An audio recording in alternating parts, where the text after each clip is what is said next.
এমন কোনো আদম সন্তান জন্মগ্রহণ করে না যে আদম সন্তানকে শয়তানে স্পর্শ করে না, শয়তানে টাচ করে না, এরকম কোনো আদম সন্তান পৃথিবীতে জন্মগ্রহণ করেনি।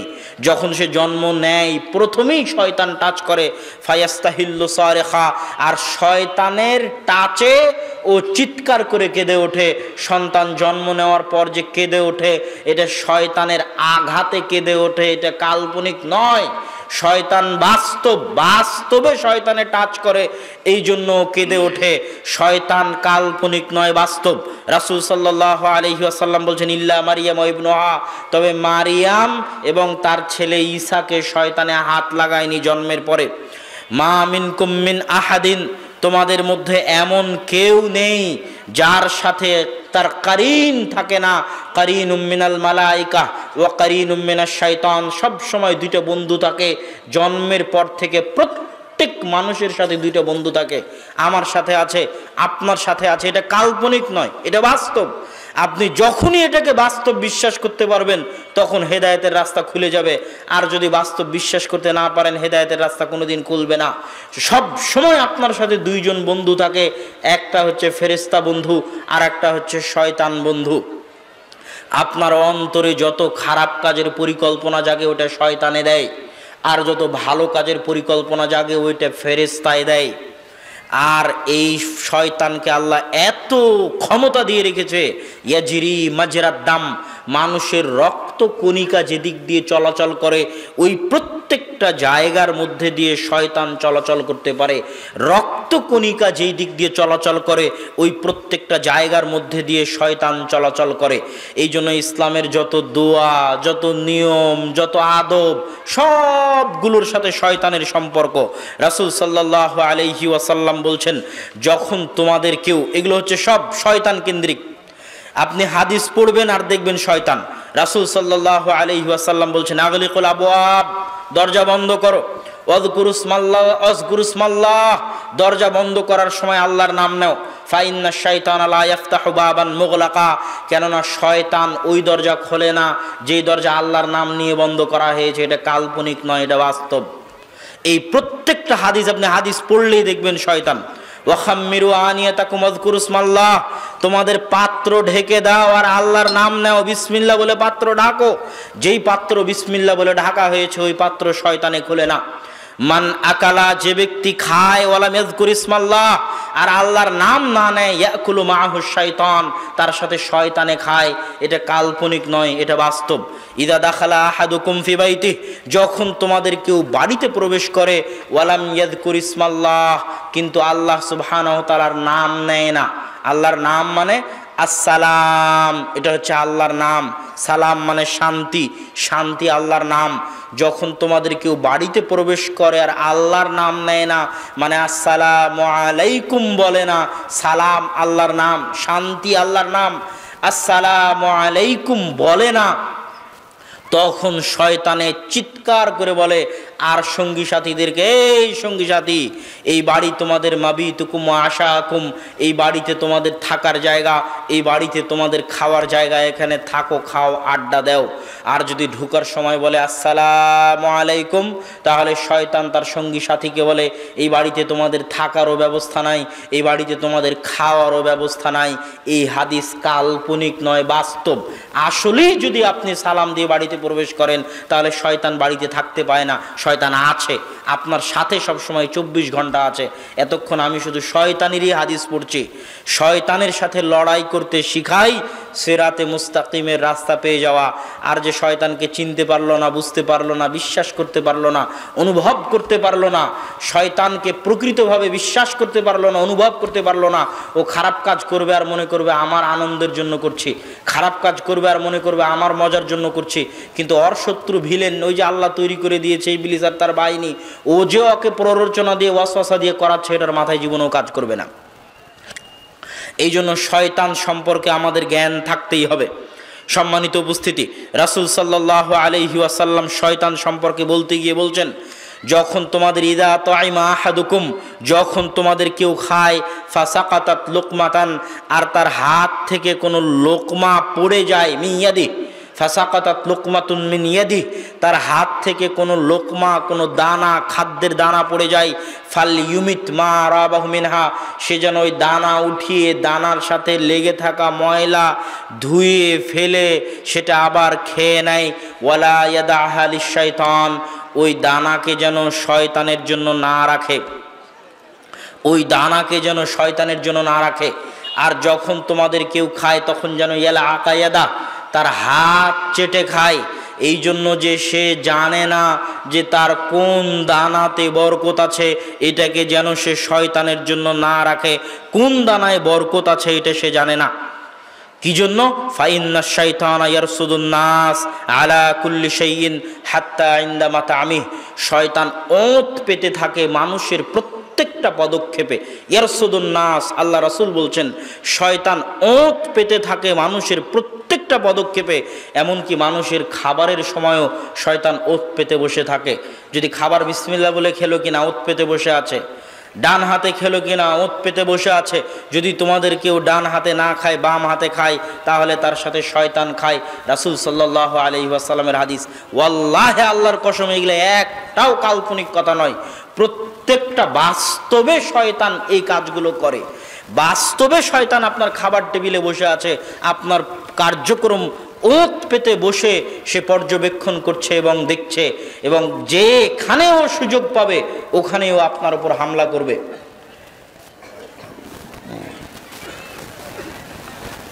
যেখানেও সুযোগ পাবে ওখানেও আপনার উপর হামলা করবে, এটাই তার কাজ।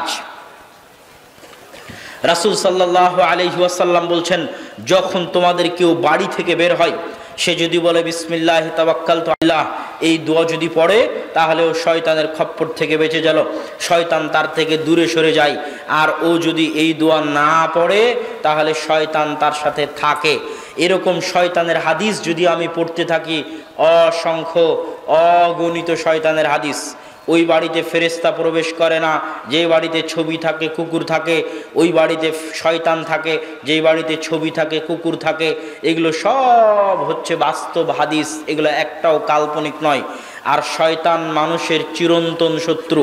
কেউ যদি বাথরুমে প্রবেশ করে আর বলে আল্লাহুম্মা ইন্না আউযু বিকা মিনাল খুবুসি ওয়াল খাবাইস, তাহলে শয়তানের চোখ বন্ধ হয়ে যায়।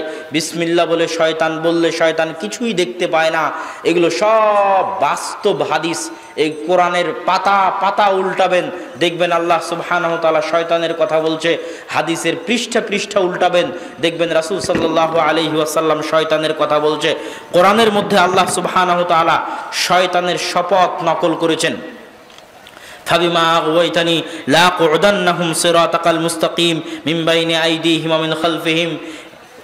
শয়তান শপথ করে বলছে যে আমি আদম সন্তানকে সিরাতে মুস্তাকিম থেকে পথ ভ্রষ্ট করার জন্য চেষ্টা করব, তার সামনে থেকে চেষ্টা করব, তার পিছন থেকে চেষ্টা করব, তার ডান দিক থেকে চেষ্টা করব, তার বাম দিক থেকে।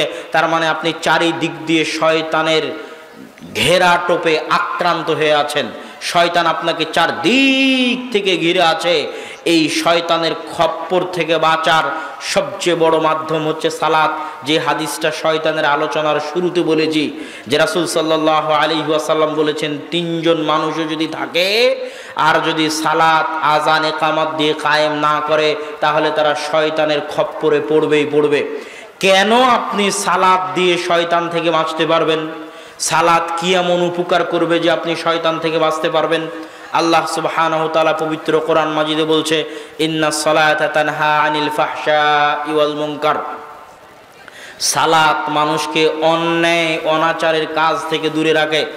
এখন আপনি দেখছেন যে কিরে, ওই মানুষ তো সালাত আদায় করে তাও তো গুনাহ করে, সালাত আদায় করে তাও তো খারাপ কাজ করে। এর কারণ কিন্তু সালাত নয়। এর কারণ কি জানেন?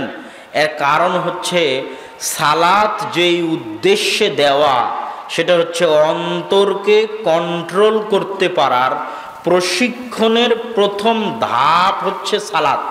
পৃথিবীতে মানুষ যত গুনাহ করে, সব গুনাহের মূল কারণ হচ্ছে শয়তানের ওয়াসওয়াসা থেকে নিজের অন্তরকে কন্ট্রোল করতে পারে না। যত গুনাহ করে, সব গুনাহের মূল কারণ হচ্ছে শয়তানের ওয়াসওয়াসা থেকে নিজের অন্তরকে কন্ট্রোল করতে পারে না। এখন একটা কাজ করার জন্য তো আপনাকে প্রশিক্ষণ নিতে হবে। আপনি যদি অন্তরকে কন্ট্রোল করতে চান তাহলে আপনাকে কিছু করেই অন্তরকে প্রশিক্ষণ দিতে হবে কন্ট্রোল করা। আর অন্তরকে কন্ট্রোল করার সবচেয়ে বড় মাধ্যম, অন্তরকে কন্ট্রোল করার সবচেয়ে বড় মাধ্যম হচ্ছে সালাত। ওই যে রাসূল সাল্লাল্লাহু আলাইহি ওয়াসাল্লামের হাদিস, কেউ যদি টানা 40 দিন তাকবীরে তাহরিমা, তাকবীরে উলা, প্রথম তাকবীর, তাকবীরে তাহরিমার সাথে টানা 40 দিন জামাতে সালাত আদায় করে তাহলে ও জাহান্নাম থেকে মুক্ত। আল্লাহু আকবার। কিন্তু আপনি শুরু করেন দেখি পারেন কিনা, কয়দিন টিকতে পারেন? টিকতে পারবেন না, খুব কঠিন। আপনার অন্তরের জন্য সবচেয়ে বড় চ্যালেঞ্জ হচ্ছে 5 ওয়াক্ত সালাতে মসজিদে উপস্থিত হওয়া। এটাই সবচেয়ে বড় চ্যালেঞ্জ। আপনি দেখবেন যে নামাজি কিন্তু গুনাহ করছে, ও 5 ওয়াক্ত সালাতে নিয়মিত মসজিদে উপস্থিত হয় না রে বাবা।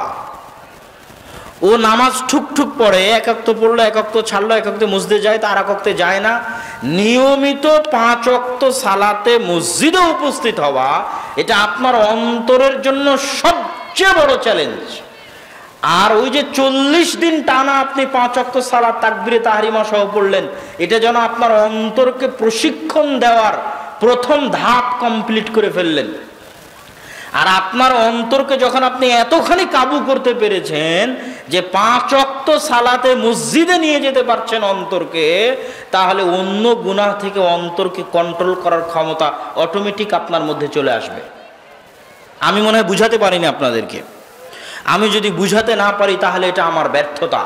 ওই যে মুসল্লি পাপে লিপ্ত আছে, পাপ করছে, ও নিয়মিত 5 ওয়াক্ত সালাত মসজিদে জামাতের সাথে আদায় করে না, এই জন্য এখনো আর নামাজ ওকে গুনাহ থেকে বিরত রাখতে পারেনি।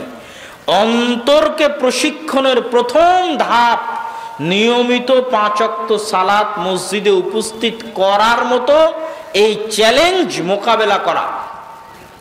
আর অন্তরকে প্রশিক্ষণের শেষ ধাপ, অন্তরকে প্রশিক্ষণের শেষ ধাপ সালাতুর রাজুলি ফি জাওফিল লাইল ওয়ান নাসু নিয়াম। রাতের অন্ধকারে মানুষের সালাত, যখন অন্য মানুষে ঘুমন্ত। কেউ যদি তাহাজ্জুদের সালাতের আদি হয়ে যায়, অভ্যস্ত হয়ে যায়, নিজের অন্তরকে এতটা কাবু করতে পেরেছে, এতটা কন্ট্রোলে আনতে পেরেছে যে প্রতি রাতে তাহাজ্জুদের সালাতে উপস্থিত হয়ে তাহাজ্জুদের সালাত আদায় করতে পারে, তো ওর অন্তরকে যে এতখানি কন্ট্রোল করতে পেরেছে, ও অন্য অনেক গুনাহ থেকে বিরত থাকার মতো তার অন্তরকে কন্ট্রোল করতে পারবে। এটা অন্তর প্রশিক্ষণের শেষ ধাপ। আর প্রথম ধাপ হচ্ছে 5 ওয়াক্ত সালাতে জামাতে উপস্থিত হতেই হবে। 5 ওয়াক্ত সালাতে জামাতে উপস্থিত হলেন না মানে আপনার হেদায়েতের রাস্তা বন্ধ হয়ে যাচ্ছে, আপনার গুনাহের রাস্তা খুলতে থাকতেছে। এই জন্যই রাসূল সাল্লাল্লাহু আলাইহি ওয়াসাল্লাম বলেছেন, শয়তানের খপ্পর থেকে বাঁচার প্রথম অস্ত্র হচ্ছে 5 ওয়াক্ত সালাতে জামাতে উপস্থিত হওয়া। এখানে আপনাকে আরো একটা মজার জিনিস বলি সালাত সম্পর্কে, যেটা সচরাচর আমাদের দেশের 90% মানুষ জানেও না, বুঝেও না, বলেও না। সেটা কি? সেটা হচ্ছে একজন মুসল্লির সালাতকে খাটো করা হয় তার গুনাহ দিয়ে, তার পাপ দিয়ে।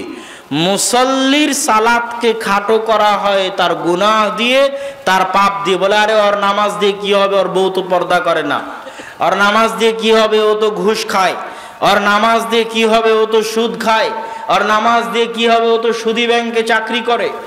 এখানে তার সালাতকে খাটো করা হচ্ছে তার গুনাহ দিয়ে, তার সালাতকে খাটো করা হচ্ছে তার গুনাহ দিয়ে। অথচ বিষয়টা এমন নয়। হ্যাঁ, আমরা তাকে উদ্বুদ্ধ করার জন্য বলতে পারি যে আপনি সালাত আদায় করেন তো কেন ঘুষের সাথে জড়িত আছেন, উদ্বুদ্ধ করার জন্য তাকে বলতে পারি, কিন্তু তার ঘুষের কারণে তার সালাতকে খাটো করতে পারি না। কি জন্য? এখানে আপনাকে দুটো সূক্ষ্ম জিনিস বলে রাখি সালাত সম্পর্কে। এক, আল্লাহ সুবহানাহু তাআলার নিষেধ লঙ্ঘন করার চাইতে আল্লাহ সুবহানাহু তাআলার আদেশ লঙ্ঘন করা মহাপাপ। আল্লাহ সুবহানাহু তাআলার নিষেধাজ্ঞা অমান্য করার চাইতে আল্লাহ সুবহানাহু তাআলার আদেশ লঙ্ঘন করা বড় পাপ। ইবনুল কাইয়িম রাহিমাহুল্লাহ বইয়ের মধ্যে লিখেছেন যে আল্লাহ সুবহানাহু তাআলার আদেশ, আল্লাহ সুবহানাহু তাআলার নিষেধ অমান্য করার চাইতে আল্লাহর আদেশ লঙ্ঘন করা বড় পাপ। আল্লাহর নিষেধ কি? আল্লাহ সুবহানাহু তাআলা বলেছেন সুদ খাওয়া হারাম, আহাল্লাল্লাহুল বাইআ ওয়া হাররামার রিবা। আল্লাহর আদেশ কি? আকিমুস সালাত, সালাত কায়েম করো। সুদ খাওয়ার গুনাহের চাইতে সালাত ছেড়ে দেওয়ার গুনাহ বড় মহাপাপ। আল্লাহর আদেশ হচ্ছে, আল্লাহর নিষেধ হচ্ছে ঘুষ খাওয়া হারাম। আল্লাহ সুবহানাহু তাআলার আদেশ হচ্ছে সালাত আদায় করো। ঘুষ খাওয়ার গুনাহের চাইতে সালাত ছেড়ে দেওয়ার গুনাহ বড় মহাপাপ। আল্লাহ সুবহানাহু তাআলার নিষেধ হচ্ছে, আল্লাহ সুবহানাহু তাআলা খামর, মাদক দ্রব্যকে হারাম করেছেন। আল্লাহর আদেশ আকিমুস সালাত, সালাত কায়েম করো। মদ খাওয়ার গুনাহের চাইতে সালাত ছেড়ে দেওয়ার গুনাহ মহাপাপ, বড় পাপ। আল্লাহ সুবহানাহু তাআলার নিষেধ বিড়ি সিগারেট খাওয়া হারাম, নেশাদার দ্রব্য হারাম।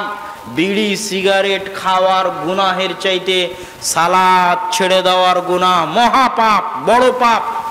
আল্লাহ সুবহানাহু তাআলার নিষেধ হচ্ছে জেনা করা হারাম, জেনা করার গুনাহের চাইতে সালাত ছেড়ে দেওয়ার গুনাহ মহাপাপ, বড় পাপ। আল্লাহ সুবহানাহু তাআলার নিষেধ অমান্য করার চাইতে আল্লাহর আদেশ, আল্লাহর অর্ডার, আল্লাহর আদেশ, আল্লাহর অর্ডার অমান্য করা মহাপাপ, বড় পাপ। এই জন্য কেউ যদি সুদ খায় তবুও সালাত আদায় করতে বাধ্য, কেউ যদি ঘুষ খায় তবুও সালাত আদায় করতে বাধ্য, কেউ যদি অন্যায় কাজে লিপ্ত থাকে তবুও সালাত আদায় করতে বাধ্য, কেউ যদি নেশাদার দ্রব্য পান করে তবুও সালাত আদায় করতে বাধ্য। নেশাদার দ্রব্যের অজুহাতে, সুদের অজুহাতে, ঘুষের অজুহাতে, হারাম ইনকামের অজুহাতে সালাত বাদ দিতে পাবে না। আর ওর গুনাহের কারণে ওর সালাতকে ছোটও করা যাবে না। কি জন্য? ইবনুল কাইয়িম রাহিমাহুল্লাহ লিখছেন তার বইয়ের মধ্যে যে যে ব্যক্তি একই সাথে সুদও খাচ্ছে, তার আগে একটু ভূমিকা বলে নিই। আমাদের মনের মধ্যে কি প্রশ্ন কাজ করে? আমাদের মনের মধ্যে প্রশ্ন কাজ করে যে আল্লাহ সুবহানাহু তাআলা এবং তার রাসূল তো বলে দিয়েছেন, কি বলেছেন? মাতাআমুহু হারামুন ওয়া মাশরাবুহু হারামুন ওয়া মালবাসুহু হারামুন। এর খাদ্যদ্রব্য হারাম, এর পোশাক হারাম, এর পানীয় হারাম। আর ইন্নাল্লাহা তাইয়্যিব, আল্লাহ সুবহানাহু তাআলা পবিত্র, পবিত্র ব্যতীত অন্য কিছু গ্রহণ করেন না। এর আয়, ইনকাম, উপার্জন সবই হারাম। তো আল্লাহ সুবহানাহু তাআলা তো আল্লাহ সুবহানাহু তাআলা এর ইবাদত কবুল করবেন না, এ কথা ঠিক। রাসূল সাল্লাল্লাহু আলাইহি ওয়াসাল্লাম বলেছেন, কেউ যদি মদ পান করে, কেউ যদি নেশাদার দ্রব্য পান করে, তাহলে তার 40 দিন ইবাদত কবুল হবে না, এ কথা ঠিক। কিন্তু ইবনুল কাইয়িম রাহিমাহুল্লাহ বলছেন এ কথা ঠিক, তার ইবাদত কবুল হবে না। কিন্তু ও যদি সুদ খাওয়ার পাশাপাশি সালাত আদায় না করে, তাহলে ওর দুটো গুনাহ, একটা তো সুদ খাওয়ার গুনাহ, আর একটা হচ্ছে সুদ খাওয়ার চাইতে বড় গুনাহ সালাত ছেড়ে দেওয়ার গুনাহ। আর ও যদি সুদ খাওয়ার পাশাপাশি সালাত আদায় করে, তাহলে হারাম ইনকামের জন্য ওর ইবাদত আল্লাহর দরবারে কবুল হবে না, তথা সালাতের যত ফজিলত আছে একটা ফজিলতও পাবে না। সালাতের কারণে গুনাহ মাফ হয়ে যায়, সালাতের কারণে গুনাহ ঝরে যায়, সালাতের কারণে মানুষের মর্যাদা বাড়ে, সালাতের কারণে মানুষের সম্মান বাড়ে। সালাতের যত ফজিলত আছে একটাও পাবে না, সালাতের যত নেকি আছে একটাও পাবে না, কিন্তু সালাত ছেড়ে দেওয়ার গুনাহ থেকে বেঁচে যাবে। আল্লাহর দরবারে সালাত কবুল হবে না মানে নেকি পাবে না, কিন্তু সালাত বাদ দিলে যে গুনাহ হতো, যেটা সুদ খাওয়ার চাইতে বড় গুনাহ, সালাত ছেড়ে দিলে যে গুনাহ হতো, যেটা ঘুষ খাওয়ার চাইতে বড় গুনাহ, সালাত ছেড়ে দিলে যে গুনাহ হতো, যেটা গান বাজানোর চাইতে বড় গুনাহ, সালাত ছেড়ে দিলে যে গুনাহ হতো, যেটা বিড়ি সিগারেট খাওয়ার চাইতে বড় গুনাহ, ওই গুনাহ থেকে ও বেঁচে যাবে। তখন আর গুনাহ থাকলো শুধু একটা, যেই অপরাধ যেই পাপে ওই লিপ্ত আছে শুধু ওই একটা গুনাহই তার বাকি থাকলো। আর সালাত ছেড়ে দেওয়ার গুনাহ থেকে বেঁচে গেল, কিন্তু সালাত যেহেতু আর কবুল হবে না সেহেতু সালাতের জন্য কোনো নেকি পাবে না। আমি আপনাদেরকে সালাতের গুরুত্ব বুঝাতে পারছি কিনা আমি জানি না, তবে এতটুকু আপনাদেরকে স্পষ্ট করতে চাই যে আপনি যত বড় অপরাধী হন, আপনি যত বড় পাপী হন, আপনার জামা যত অপবিত্র থাক, আপনার কোনো দোয়া দরুদ মুখস্থ নাই, আপনার কোনো সূরা ফাতিহা কোনো কোরআনের তেলাওয়াত মুখস্থ নাই, আপনার মুখে দাড়ি নাই, মাথায় টুপি নাই, পরনে কাপড় নাই, আর 24 ঘন্টা আপনি গুনাহে লিপ্ত, তবুও আপনি সালাত ছাড়তে পাবেন না। সালাত আদায় করতে আপনি বাধ্য, করতেই হবে। ওই সালাতই একদিন আপনাকে ওই গুনাহগুলো ছাড়ার রাস্তা তৈরি করে দিবে ইনশাআল্লাহ। কিন্তু যদি আপনি সালাত ছেড়ে দেন তাহলে ওই গুনাহ থেকে বাঁচার আর কোনো রাস্তা খুঁজে পাবেন না। অতএব সালাত হচ্ছে এমন একটা জিনিস যেটা আপনাকে হেদায়েতের রাস্তায় নিয়ে যাবে। সালাত এত গুরুত্বপূর্ণ, সালাত এত গুরুত্বপূর্ণ, সালাত এত গুরুত্বপূর্ণ যে মানুষ তার জীবনে যত আমল করবে, কোনো আমল আল্লাহ সুবহানাহু ওয়া তাআলা গ্রহণ করবেন না সালাত ব্যতীত।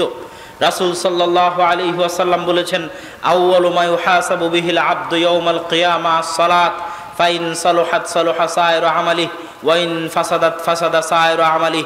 কিয়ামতের মাঠে প্রথম হিসাব হবে সালাতের। আর এক হাদিসে রাসূল সাল্লাল্লাহু আলাইহি ওয়াসাল্লাম বলেছেন, আউয়ালু মা ইউকদা বিহি ইয়াউমাল কিয়ামাহ আদ-দাম আদ-দিমা। কিয়ামতের মাঠে প্রথম বিচার হবে রক্তের। তাহলে প্রথম হিসাব হবে সালাতের, প্রথম বিচার হবে রক্তের। বিচার আর হিসাব এক নয়, বিচার আর হিসাব এক নয়, বিচার আর হিসাব এক নয়। বিচারে কোনো আপোষ নাই, হিসাবে আপোষ হতে পারে। বিচারে কোনো আপোষ নাই, হিসাবে আপোষ হতে পারে। বিচার মানে সারা পৃথিবীর মানুষ, জজ কোর্ট, হাইকোর্ট, উচ্চ আদালত, বিচার, সালিশ, পাড়া গ্রাম, চেয়ারম্যান, এমপি, মেম্বার, মন্ত্রী, কোথাও তার ন্যায় বিচার পায়নি। পৃথিবীর শুরু থেকে নিয়ে শেষ পর্যন্ত মানুষের উপর যত অত্যাচার করেছে, পশু প্রাণীতে আর এক পশু প্রাণীর উপর যত অত্যাচার করেছে, মানুষে পশু প্রাণীর উপর যত অত্যাচার করেছে, অত্যাচারের মাত্রা বাড়তে বাড়তে বাড়তে বাড়তে বাড়তে বাড়তে আসমান ছুঁয়ে গেছে। কিয়ামতের মাঠে আল্লাহ সুবহানাহু ওয়া তাআলা হবেন বিচারক। কোনো ওকিল, কোনো দোভাষী থাকবে না। আল্লাহ সুবহানাহু ওয়া তাআলা ওই যে আসমান ছুঁয়ে গেছে অত্যাচার, আল্লাহ সুবহানাহু ওয়া তাআলা বিচার শুরু করবেন। বিচারে কোনো আপোষ নাই।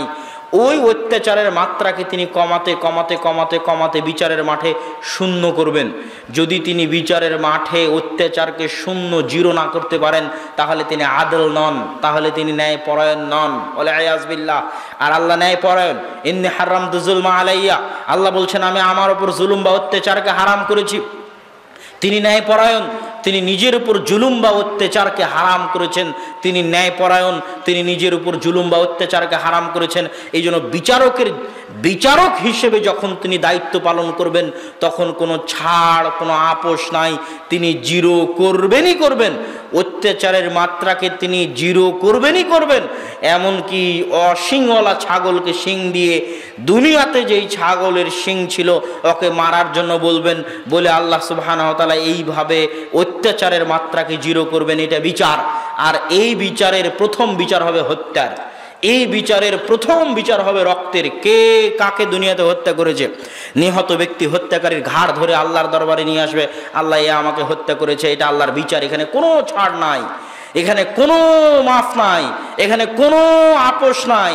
আর হিসাব হচ্ছে আল্লাহ আপনাকে করতে বলেছিল, আপনি করেননি। আল্লাহ আপনাকে সালাত আদায় করতে বলেছিল, দান করতে বলেছিল, যাকাত দিতে বলেছিল, কোরআন তেলাওয়াত করতে বলেছিল। এগুলো সব হিসাব। তো এই সব হিসাবের প্রথম হিসাব হবে সালাতের।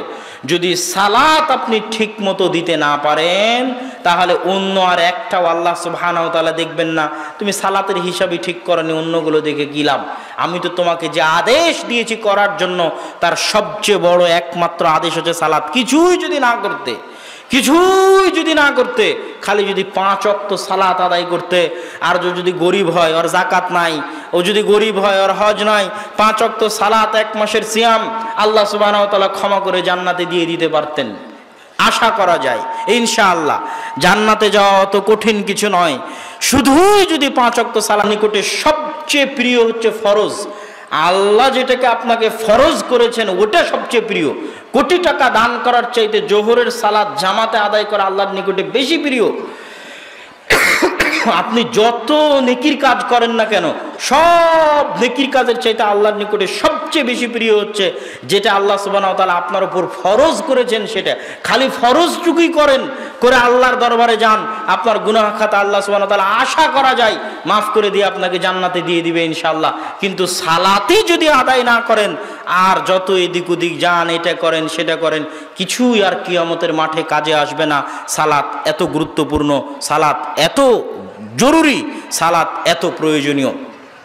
সম্মানিত উপস্থিতি, সালাত এত গুরুত্বপূর্ণ, এত জরুরি, এত প্রয়োজনীয় দেখেই ইব্রাহিম আলাইহিস সালাতু ওয়াস সালাম দোয়া করেছেন আল্লাহর নিকটে, রব্বি জাআলনি মুকিমাস সালাহ ওয়া মিন যুররিয়াতি, আল্লাহ আমাকে সালাত আদায়কারী বানান, আমার বংশধরকে সালাত আদায়কারী বানান, আল্লাহ আমাকে সালাত আদায়কারী বানান, আমার বংশধরকে সালাত আদায়কারী বানান।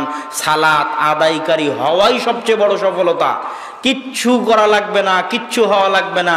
বিসিএস ক্যাডার হওয়ার দরকার নাই, পিএইচডি ডিগ্রির দরকার নাই, কোটি টাকার দরকার নাই, বাড়ি গাড়ির দরকার নাই। সবচেয়ে বড় সফলতা 5 ওয়াক্ত সালাত নিয়মিত মসজিদে জামাতে আদায় করতে পারা। এই জন্য ইব্রাহিম আলাইহিস সালাম আল্লাহর কাছে চাইতেন, আল্লাহ সালাত আদায়কারী বানান, আমার বংশধরকে সালাত আদায়কারী বানান। আপনাদের নিজেদেরও দোয়া থাকা উচিত আল্লাহর নিকটে যে হে আল্লাহ, আপনি আমাদেরকে মৃত্যু দিবেন না সালাত আদায়কারী না বানিয়ে, আমিন। হে আল্লাহ, আমাদের বংশধরকে মৃত্যু দিবেন না সালাত আদায়কারী না বানিয়ে, আল্লাহুম্মা আমিন। এবং যত পিতা আছেন, যত মাতা আছেন, সন্তানকে এখন থেকে সালাতের জন্য ডাকবেন, সালাতের জন্য ডাকেন। আপনার এই ডাকার মধ্যে আল্লাহ এমন বরকত দিবে। এখন হয়তো আপনার সন্তান আপনার ডাকে সাড়া দিয়ে সালাত আদায় করছে না, কিন্তু এই ডাকের মধ্যে আল্লাহ এমন বরকত দিবে, একদিন আসবে যেই দিন ও সালাত আদায় করবে। কিন্তু আপনি যদি নাই ডাকেন, তাহলে এই বরকত তৈরি হবে কোথায় থেকে? এই জন্য আপনারা সালাত নিজেরা আদায় করবেন, সন্তান সন্ততিকে সালাতের জন্য ডাকবেন, জীবন বাজি রেখে একটাই কাজ করার চেষ্টা করবেন। কিছুই করার দরকার নাই রে বাবা, জীবন বাজি রেখে একটাই কাজ করার চেষ্টা করবেন। পরিবার পরিজন, আত্মীয় স্বজন, বাপ মা, ছেলে মেয়ে সবাই মিলে শুধু একটাই কাজ করার চেষ্টা করবেন, সেটা হচ্ছে সালাত। এই সালাতের আমানত যদি রক্ষা করতে পারেন, দুনিয়ার বাকি সব রাস্তা আপনার জন্য উন্মুক্ত হয়ে যাবে। পৃথিবীতে যারা দুনিয়াবী জীবনেও সফলতা অর্জন করতে চায়, দুনিয়াবী জীবনেও যারা সফলতা অর্জন করতে চায়, তাদেরও সালাতের বাইরে কোনো রাস্তা নাই যে রাস্তা দিয়ে ওরা দুনিয়াবী জীবনে সফলতা অর্জন করবে। কেন এই কথা বললাম? আজকের পৃথিবীতে যারা সফলতার দার্স দেয়, সফলতার আলোচনা করে, তারা মানুষকে সবার আগে শিখায় টাইম ম্যানেজমেন্ট। যারা শিক্ষিত ছেলেপেলে আছে তারা বুঝতে পারবে যে সময়কে কন্ট্রোল করতে পারা, টাইম ম্যানেজমেন্ট করতে পারলে সময়ে বরকত হয়, সব কাজ সুষ্ঠুভাবে সম্পূর্ণ করা যায়, সময় মতো সম্পূর্ণ করা যায়। তো এই টাইম ম্যানেজমেন্টের আমার গবেষণা অনুযায়ী সালাতের চাইতে আর কোনো বড় মাধ্যম নাই যেটা দিয়ে মানুষ তার সময়কে কন্ট্রোল করতে পারে। আপনি যদি দেখবেন যে 5 ওয়াক্ত সালাত বিহীন একটা দিন আর 5 ওয়াক্ত সালাত ওয়ালা একটা দিন, যেই দিনটা আপনার 5 ওয়াক্ত বিহীন পার হয়ে গেছে, ওই দিনে দেখবেন কোনো কাজই হয়নি। দেখবেন যে আপনার কাজই তো শুরু করেছেন আপনি 10টার সময়, 10টার সময় কাজ শুরু করতে করতেই তো দুপুরের খাবারের সময় হয়ে গেছে। দুপুরের খাবারের সময় হয়ে কাজ শুরু করতে না করতে লেবার মিস্ত্রি এখন বলছে চলে যাব, সময়ে বরকত পাবেন না। আর ওই যে ফজরের সালাতে যদি উঠেন, ফজর থেকে জোহর পর্যন্ত মেলা লম্বা সময় ফজরের সালাতে উঠে কাজ শুরু করবেন, দেখবেন 10টার মধ্যে কাজ শেষ হয়ে গেছে, আর কি কাজ করবেন, কাজ খুঁজে পাবেন না। এটা সালাতের বরকত। আবার যখন জোহরের সময় আসবে তখন সালাত বলবে, আপনাকে সালাত বলবে, এই তুমি জোহরের পর কি করবা এখনই ভাবো। এটা হচ্ছে আপনাকে সালাত আপনাকে রিমাইন্ড করছে। আর আপনি যদি ওই ক্যারাম বোর্ড খেলতে থাকছেন, জুয়া খেলতে থাকছেন, কখন জোহর থেকে আসর হয়ে গেছে, আসর থেকে মাগরিব হয়ে গেছে, মাগরিব থেকে ইশা হয়ে গেছে, দিন পার হয়ে গেছে, আপনি বুঝতে পারেননি। ওই দেখা যাচ্ছে মোবাইল নিয়ে বসে আছে, ফেসবুক নিয়ে বসে আছে, ভিডিও গেম নিয়ে বসে আছে, সিরিয়াল নিয়ে বসে আছে, মুভি নিয়ে বসে আছে। কখন জোহর হয়েছে, আসর হয়েছে, মাগরিব হয়েছে, ইশা হয়েছে বুঝতে পারেনি। ওর দিন কিভাবে পার হয়ে গেছে বুঝতে পারেনি। আর ও যদি ওই খারাপ কাজটা করা অবস্থাতেও যদি সালাত আদায় করতো, তাহলে জোহরের সালাতের সময় জোহরের সালাত ওকে একবার রিমাইন্ড দিত, এরপরে কি করবা? আবার আসরের সময় আর একবার রিমাইন্ড দিত, আর এরপরে কি করবি? আবার মাগরিবের সময় আর একবার রিমাইন্ড দিত, এরপরে কি করবি? এশার সময় আর একবার রিমাইন্ড দিত, এরপরে কি করবি? তাহলে যত কাজে ব্যস্ত থাক, প্রত্যেক ব্যস্ততার মাঝে একটা করে ছোট্ট বিরতি আছে, যেই বিরতিতে ও নতুন করে ভাবার সুযোগ পাচ্ছে, দিনটাকে কাজে লাগানোর সুযোগ পাচ্ছে।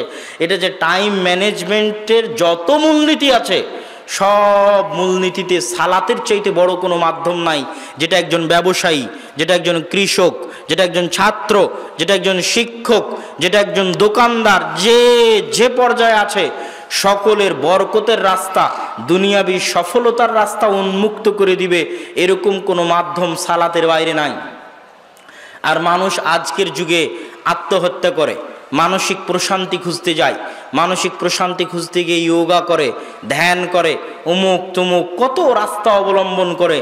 সালাত হচ্ছে মানুষের মানসিক প্রশান্তির সবচেয়ে বড় মাধ্যম। দেখেন, মানসিক প্রশান্তির দুইটা মাধ্যম। এক নাম্বার হচ্ছে আলা বিযিক্রিল্লাহি তাতমাইন্নুল কুলুব, আর এটার সাথে সালাতের সম্পর্ক এত ওতপ্রোত যে আমাদের দেশের মানুষও ঠিকভাবে বুঝে না যে সালাত আসলে কেন এত জরুরি করে ফরজ করা হয়েছে। এটা যে যিকরুল্লাহর কারণে সালাত ফরজ করা হয়েছে, এটা মানুষ বুঝতে পারে না। কোরআনের আয়াত দেখবেন, আল্লাহ সুবহানাহু ওয়া তাআলা বলছেন আকিমিস সালাতা লিযিকরি, আকিমিস সালাতা লিযিকরি। আল্লাহ বলেছেন কোরআনে আকিমিস সালাতা লিযিকরি, আল্লাহকে স্মরণ। আল্লাহকে স্মরণ কেমন বিষয়, আল্লাহকে স্মরণ কেমন বিষয় সেটা আপনাকে একটু 2 মিনিট দেখাই। ইউনুস আলাইহিস সালাতু ওয়াস সালাম আল্লাহর নবী, আল্লাহর নবী মাছের পেটে আছেন। আল্লাহ কি জানেন না যে তার নবী মাছের পেটে? অবশ্যই জানে আল্লাহ সুবহানাহু ওয়া তাআলা যে তার নবী মাছের পেটে। তো আল্লাহ সুবহানাহু ওয়া তাআলা কি তার নবীকে ভালোবাসেন না? অবশ্যই ভালোবাসেন। আল্লাহ সুবহানাহু ওয়া তাআলার কি তার নবীর সাথে কথা হয় না, যোগাযোগ হয় না? অবশ্যই তার সাথে কথা হয়, যোগাযোগ হয়। আল্লাহ জানেন তার নবী মাছের পেটে, আল্লাহ তার নবীকে ভালোবাসেন, আল্লাহর সাথে তার নবীর যোগাযোগ হয়, কথা হয়। তারপরও আল্লাহ বলছেন যে ইউনুস যদি মাছের পেটে আমাকে না ডাকতো, আমাকে না স্মরণ করতো, তাহলে আমার নবী হওয়ার পরও, আমি এটা জানার পরও যে ইউনুস মাছের পেটে, কিয়ামত পর্যন্ত তাকে মাছের পেট থেকে বের করতাম না। আল্লাহু আকবার। তাহলে আল্লাহ তার নবীর কাছেও চান যে তার নবী তাকে বিপদে পড়ে ডাকুক। লা ইলাহা ইল্লা আনতা সুবহানাকা ইন্নী কুনতু মিনাজ জালিমিন, এই আয়াতের পরে কোরআনে আল্লাহ সুবহানাহু ওয়া তাআলা এই কথা বলেছেন। মুসা আলাইহিস সালাতু ওয়াস সালামকে আল্লাহ সুবহানাহু ওয়া তাআলা বলছেন ইযহাব ইলা ফিরআউন, যাও ফিরআউনের নিকটে, দাওয়াত দাও ফিরআউনকে। মুসা আলাইহিস সালাতু ওয়াস সালাম উজুহাত আল্লাহর সামনে পেশ করলেন। মুখ পুড়ে গেছে, কথা ভালো করে বলতে পারি না, আমার ভয় হয় আমার সাথে একজন পরামর্শ দানকারী দেন, যাতে সে আমাকে পরামর্শ দিতে পারে এবং আমার জন্য শক্তি হিসেবে কাজ করে।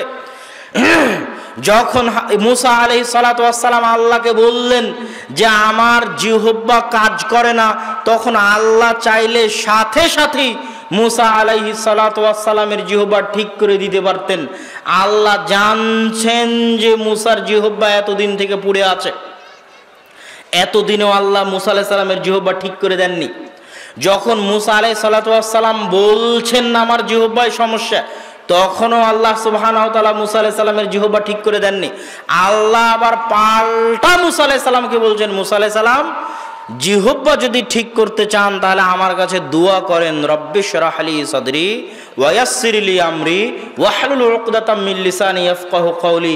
যেখানে আল্লাহর সাথে নবীর রানিং কথোপকথন হচ্ছে, আল্লাহ জানছে নবীর এই সমস্যা, আল্লাহ নবীকে দাওয়াত দেওয়ার জন্য পাঠাচ্ছে, নবীও বলছে আমার এই সমস্যা, সেখানে আল্লাহ আবার পাল্টা নবীকে বলছে আমার কাছে চাইতে হবে। আল্লাহু আকবার। তো নবী যখন এবার পাল্টা আল্লাহ সুবহানাহু ওয়া তাআলার কাছে আল্লাহর শিখিয়ে দেওয়া দোয়া অনুযায়ী বলল, তখন এবার আল্লাহ সুবহানাহু ওয়া তাআলা নবীর জিহ্বা ঠিক করে দিলেন। তাহলে এইটা হচ্ছে আল্লাহ সুবহানাহু ওয়া তাআলার জিকির, আল্লাহ সুবহানাহু ওয়া তাআলার স্মরণ, আল্লাহ সুবহানাহু ওয়া তাআলার ডাক।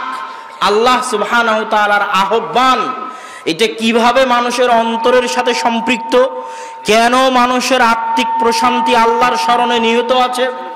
এই জন্য যে আমার এবং আপনার এই শরীর পৃথিবীতে সৃষ্টি হয়েছে, মায়ের পেটে সৃষ্টি হয়েছে, দুনিয়ার খাদ্য, দুনিয়ার রক্ত মাংস দিয়ে তৈরি হয়েছে, কিন্তু আমাদের শরীরের ভিতরে যে আত্মা আছে, এ আত্মা দুনিয়াতে তৈরি হওয়া নয়, এ আত্মা মায়ের পেটে তৈরি হওয়া নয়, এ আত্মা রক্ত মাংস দিয়ে তৈরি হওয়া নয়, এ আত্মা আল্লাহর ফেরেশতা আসমান থেকে ৪৪ দিন নিয়ে এসে রক্ত মাংসের শরীরে ফু দিয়ে প্রবেশ করিয়েছে।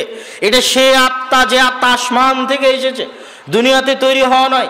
আর এ আত্মা সে আত্মা, যে আত্মা আল্লাহর সামনে শপথ করেছে, আলাস্তু বিরব্বিকুম ক্বালু বালা, আমি কি তোমাদের প্রতিপালক নই? তখন আত্মা বলেছে, হ্যাঁ আপনি আমাদের প্রতিপালক। এই জন্য যত অন্যায়, যত অত্যাচার, যত গুনাহ, সব গুনাহকে আল্লাহ বলেছেন আত্মার উপর অত্যাচার, সব গুনাহকে। আল্লাহুম্মা ইন্নী যালামতু নাফসি, এই দোয়ার অনুবাদ এটা নয় যে আল্লাহ আমি গুনাহ করেছি মাফ করে দেন। এই দোয়ার অনুবাদ হচ্ছে আল্লাহ আমার আত্মার উপর অত্যাচার করেছি আমি শয়তানের ওয়াসওয়াসায়। রব্বানা যালামনা আনফুসানা, এই আয়াতের অর্থ এটা নয় যে আল্লাহ আমি গুনাহ করেছি আমাকে মাফ করে দেন। এই আয়াতের অর্থ হচ্ছে আল্লাহ আমি আমার আত্মার উপর অত্যাচার করেছি, যে আত্মা আসমান থেকে এসেছে, দুনিয়াতে সৃষ্টি হওয়া নয়। কিন্তু দুনিয়ার এই রক্ত মাংসের শরীরে আসার পর শয়তানের প্ররোচনায় পড়ে ওই আত্মার উপর অত্যাচার করেছি। এটা অত্যাচার। এই অত্যাচারিত আত্মা কাঁদে, এই অত্যাচারিত আত্মা কষ্টে থাকে, এই অত্যাচারিত আত্মা হতবিহ্বল থাকে, এই অত্যাচারিত আত্মা হতাশাগ্রস্ত থাকে, বিষাদগ্রস্ত থাকে। আপনি পাল্টা প্রশ্ন করবেন, কই আব্দুল্লাহ ভাই, আমি তো বুঝতে পারি না, যে আমি তো নামাজ কালামও পড়ি না, আমি তো মদ জুয়া আড্ডা সব খেলি, কই আমার আত্মার উপর যে অত্যাচার হচ্ছে এটা তো আমি বুঝতে পারি না। আমি আপনাকে পাল্টা বলবো, আপনার আত্মার উপর যে আপনি অত্যাচার করছেন এটা বুঝার জন্য আপনি কোনোদিন সময় দিতে পারেননি। কেন সময় দিতে পারেননি? আবার কোরআনের আয়াত থেকে সমাধান নেই। আল্লাহ সুবহানাহু ওয়া তাআলা কোরআনের আয়াতে বলেছেন, আলহাকুমুত তাকাসুর হাত্তা যুরতুমুল মাকাবির, পারস্পরিক ধন সম্পদের প্রতিযোগিতা তোমাদেরকে ভুলিয়ে রেখেছে। কি ভুলিয়ে রাখা? আল্লাহ শব্দের অর্থ কি?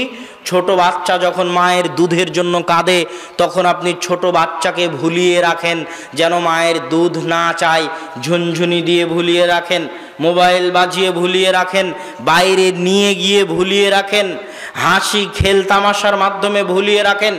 ওই যে ছোট বাচ্চাকে আপনি খেলনা দিয়ে, মোবাইল দিয়ে, ঝুনঝুনি দিয়ে কোনো একটা কিছু থেকে ভুলিয়ে রাখতেছেন, দুনিয়ার চাকচিক্য, দুনিয়ার মোহ আপনাকে ওইভাবে ভুলিয়ে রেখেছে আপনার মৃত্যু থেকে, আপনাকে ওইভাবে ভুলিয়ে রেখেছে আপনার কবর থেকে, আপনাকে ওইভাবে ভুলিয়ে রেখেছে আপনার মৃত্যু থেকে। ওই যুবক তো রাত্রে ঘুমাতে ঘুমাতে মোবাইল চালিয়েছে, ঘুম থেকে উঠে আবার মোবাইলে হাত দিয়েছে, তাহলে ও কখন তার আত্মাকে সুযোগ দিল এটা বুঝার জন্য যে ও তার আত্মার উপর অত্যাচার করছে?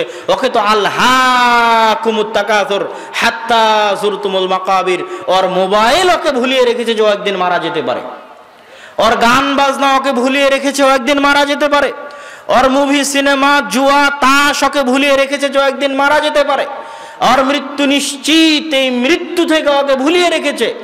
যখনই আপনাকে আমি চ্যালেঞ্জ দিয়ে বলছি, আপনি একটা সেকেন্ড আপনার আত্মাকে সময় দেন না, একটা সেকেন্ড সময় দেন, নির্জন রাত্রিতে মোবাইল বন্ধ করে দিয়ে, পৃথিবীর মানুষজন, স্ত্রী পুত্র আত্মীয় স্বজন ধন সম্পদ সব কিছু থেকে আলাদা হয়ে একটা সেকেন্ড আপনার আত্মাকে সময় দিয়ে দেখেন, আপনার চোখ দিয়ে যদি পানি না বের হয়েছে, আপনার আত্মার উপর অত্যাচার করার কারণে, আপনার মৃত্যুর স্মরণে, নিশ্চিত মৃত্যুর স্মরণে আপনার চোখ দিয়ে যদি পানি না বের হয়েছে, তাহলে আপনি মনে করবেন যে আমি আলোচনা আপনাদেরকে ভুল বুঝিয়েছি, কোরআন হাদিস আমি ভুল বুঝেছি, কোরআন হাদিস আমি সঠিকভাবে বুঝতে পারিনি। আপনি আপনার আত্মাকে সময় দেন না। আলহাকুমুত তাকাসুর, আপনার মৃত্যুকে আপনি শয়তানের ধোকায় পড়ে সবসময় ভুলে থাকার চেষ্টা করেন যে আমি মারা যাব। মানুষ আপ্রাণ চেষ্টা করে এটা ভুলে থাকার যে মানুষ মারা যাবে। রাত দিন রুমাল নিয়ে টাকার দাম তুলবে, এটা একটু শেষ করে বলি, শেষ করে চলে রাত দিন মানুষের আমি আমার আলোচনার শেষের দিকে চলে এসেছি। আমি বলছিলাম যে আত্মার খোরাক হচ্ছে সালাত। তো সালাতের ক্ষেত্রে আল্লাহ সুবহানাহু ওয়া তাআলা বলছে আকিমিস সালাতা লিযিকরি, সালাত আদায় করবে আমাকে স্মরণ করার জন্য। কি জন্য? দিনে রাতে 24 ঘন্টায় আমি চাইতাম মানুষ তুমি 50 বার আল্লাহকে স্মরণ করো। তো 50 বার যদি স্মরণ না করতে পারো, অন্তত পক্ষে 5 বার আল্লাহকে স্মরণ করতে হবে। অন্তত পক্ষে 5 বার আল্লাহ সুবহানাহু ওয়া তাআলাকে স্মরণ করতে হবে। এটা মানুষের উপর ফরজ, মানুষের উপর জরুরি, মানুষের উপর ওয়াজিব। সম্মানিত উপস্থিতি, সালাতের আলোচনার শেষের দিকে এসে বলবো সালাতের শেষ বৈশিষ্ট্য হচ্ছে আসমানের নিচে জমিনের উপরে আল্লাহর নিকটে দোয়া চাওয়ার, আল্লাহর নিকটে প্রার্থনা করার, আল্লাহর নিকটে সাহায্য চাওয়ার।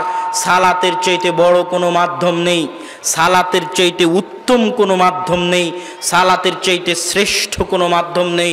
আল্লাহর নিকটে দোয়া চাওয়ার সবচেয়ে বড় মাধ্যম হচ্ছে সালাত। এই জন্য রাসূল সাল্লাল্লাহু আলাইহি ওয়াসাল্লাম বৃষ্টি চাওয়ার জন্য সালাতের ব্যবস্থা করলেন। এই জন্য রাসূল সাল্লাল্লাহু আলাইহি ওয়াসাল্লাম চন্দ্রগ্রহণের বিপদ থেকে বাঁচতে সালাতের ব্যবস্থা করলেন।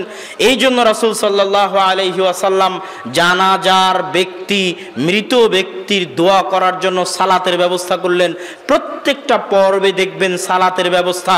মারিয়াম আলাইহাস সালাতু ওয়াস সালামকে দেখে জাকারিয়ার সন্তানের ইচ্ছা হলো, সন্তানের জন্য দোয়া করবেন, সালাতে দাঁড়িয়ে গেলেন। সারা আলাইহাস সালাতু ওয়াস সালাম বিপদে পড়েছেন, পৃথিবীতে সাহায্য করার মতো কেউ তখন নাই যে সাহায্য করতে পারে, আল্লাহর সাহায্যের দরকার, সাহায্যের জন্য সালাতে দাঁড়িয়ে গেলেন। তো আল্লাহর সাহায্য পাওয়ার সবচেয়ে বড় মাধ্যম হচ্ছে সালাত। এই বলে আজকের আলোচনার শেষের দিকে চলে আসি। আজকের আলোচনার যে জালসা, যে আয়োজন, এই আয়োজনে আপনাদের সহযোগিতার হাত, দানের হাত আপনারা বাড়িয়ে দিবেন। আর দানের কথা বলতে গিয়ে আমি ছোট্ট একটা আয়াত বলেই মানুষকে বুঝাতে চাই দানের কথা। মিম্মা রাযাকনাহুম ইউনফিকুন, আল্লাহ বলেনি আপনার টাকা দান করতে হবে।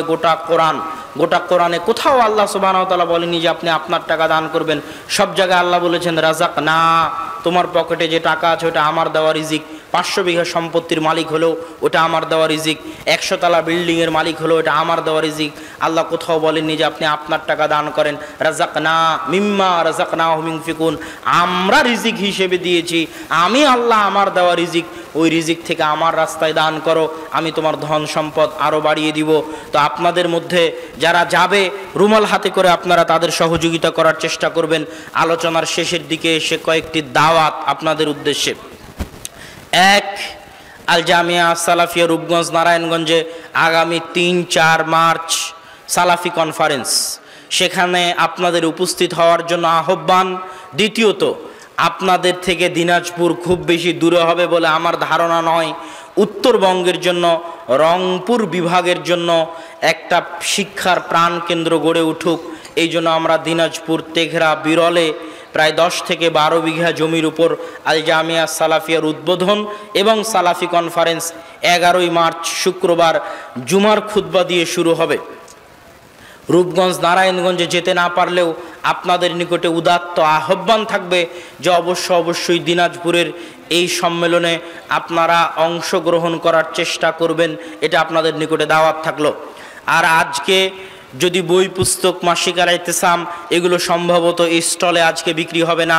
হাতের বামে বইয়ের স্টল আছে, বইয়ের দোকান দেওয়া আছে, সেখানে আপনারা পাবেন।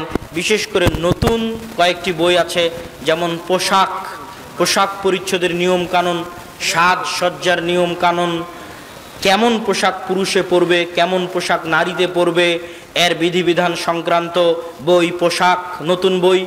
তারপরে নতুন বই হচ্ছে রাসূল সাল্লাল্লাহু আলাইহি ওয়াসাল্লামের সালাত এবং প্রচলিত সালাত, রাসূল সাল্লাল্লাহু আলাইহি ওয়াসাল্লামের সালাত বনাম প্রচলিত সালাত। এই বইটাও নতুন প্রকাশিত হয়েছে। সালাতের উপর সহজ সাবলীল সাধারণ জনগণের বোধগম্য ভাষায় লিখিত বই। আপনাদের মধ্যে হয়তো রুমাল নিয়ে ঘুরছে, আমার ধারণা বের হয়েছে। যদি বের হয় তাহলে আপনারা অবশ্যই তাদেরকে আপনাদের সহযোগিতার হাত বাড়িয়ে দিবেন। এই নতুন বইগুলো, রিজিক নামে একটা বই আছে, সেটাও নতুন বই। আর যদি কোনো বই না নিয়ে যেতে পারেন তাহলে মাসিক আল ইতিসাম ছাড়া যাওয়া হবে না, মাসিক আল ইতিসাম নিয়ে যেতে হবে। এটা আপনাদের ইমানি, নৈতিক দায়িত্ব ও কর্তব্য। এই বলে আমি আমার আজকের সালাতের উপর সংক্ষিপ্ত আলোচনা এখানেই শেষ করছি। ওয়া আখিরু দাওয়ানা আনিল হামদুলিল্লাহি রাব্বিল আলামিন। আসসালামু আলাইকুম ওয়া রাহমাতুল্লাহি ওয়া বারাকাতুহু।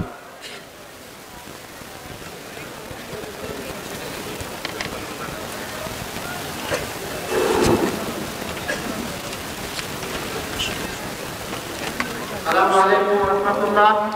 দাওয়াতুত তাফসীর ইসলামী মহাসম্মেলনের আজকের প্রধান আলোচক আলহামদুলিল্লাহ আমাদের মাঝে এসে উপস্থিত হয়েছেন।